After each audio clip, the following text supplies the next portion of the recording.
क्या आप जानते हैं, हनुमान जी का जन्म केवल एक सामान्य घटना नहीं, बल्कि कई दिव्य घटनाओं का अद्भुत संगम था। आइए जानते हैं इस रहस्यमयी और प्रेरणादायक कथा को विस्तार से। प्राचीन समय में स्वर्ग लोक में एक अप्सरा थीं, अंजना। एक बार उनसे एक भूल हो गई, जिसके कारण उन्हें श्राप मिला कि उन्हें धरती पर वानरी रूप में जन्म लेना पड़ेगा। श्राप के साथ यह वरदान भी मिला कि जब उन्हें एक दिव्य पुत्र प्राप्त होगा, तब उन्हें इस श्राप से मुक्ति मिल जाएगी।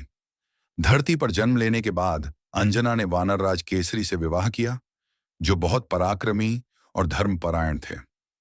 विवाह के बाद भी अंजना के मन में एक ही इच्छा थी, एक ऐसे पुत्र की प्राप्ति जो असाधारण शक्तियों वाला हो और धर्म की रक्षा में सहायक बने। इसी उद्देश्य से माता अंजनी ने घोर तपस्या आरंभ की।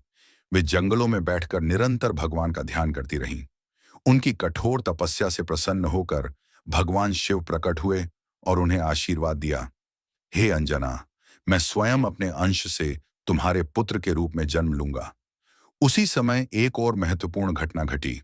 अयोध्या में राजा दशरथ पुत्र प्राप्ति के लिए यज्ञ कर रहे थे। यज्ञ पूर्ण होने पर उन्हें दिव्य प्रसाद प्राप्त हुआ, जिसे उन्होंने अपनी रानियों में बांट दिया।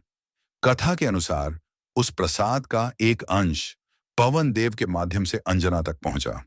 पवन देव, जिन्हें जीवन का आधार माना जाता है, उन्होंने उस दिव्य अंश को अंजना तक पहुंचाया। इस प्रकार शिव के आशीर्वाद और पवन देव की कृपा से एक दिव्य बालक का जन्म हुआ। वही थे हनुमान जी। इसी कारण उन्हें पवन पुत्र कहा जाता है। जब उस बालक ने जन्म लिया, तब चारों ओर एक अद्भुत प्रकाश फैल गया।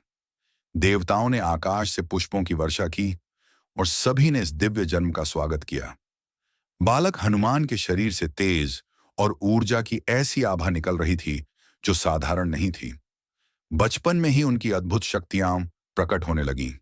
एक दिन उन्होंने आकाश में उगते हुए सूर्य को देखा और उसे लाल फल समझकर पकड़ने के लिए आकाश में उड़ गए।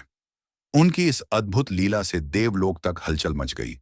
उस समय इंद्र ने उन्हें रोकने के लिए वज्र का प्रहार किया, जिससे वे धरती पर गिर पड़े। यह देखकर पवन देव अत्यंत क्रोधित हो गए और उन्होंने पूरे संसार से वायु का संचार रोक दिया।